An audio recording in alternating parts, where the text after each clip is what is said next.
پدرم همیجا موجود است. یک وقت مرا میگفتم این دین تنها به تو رسیده چی؟ این دیگه مولا نیست. دلش ای گپ از دلسوزی برای من میگفت نه؟ از چی میگفت؟ از دلسوزی که مبادا مورد خطر قرار میگیری، مردم تو را بد میگه، رد میکنه. حالی دین خود تنها از تو نیست، این خود از دلسوزی میگفت که بچه ما یک کمی به امن باشه. لیکن ما چی مسئولیت داریم؟ ما برای امن پیدا شدیم، برای از اینکه فقط زندگی ترفع بدون تکلیف بدون مشقت تیر کنیم خیر و خلاص. راستی هم آدم خو میتونه، نمیتونیم.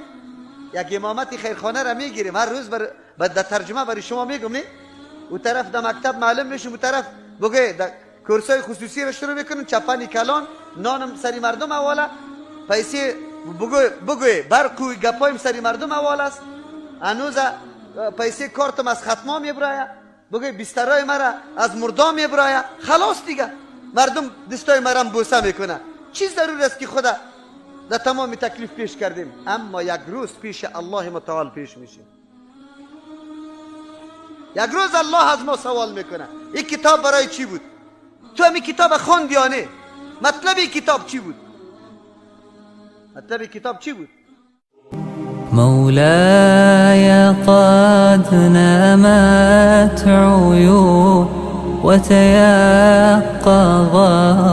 أيضا عيون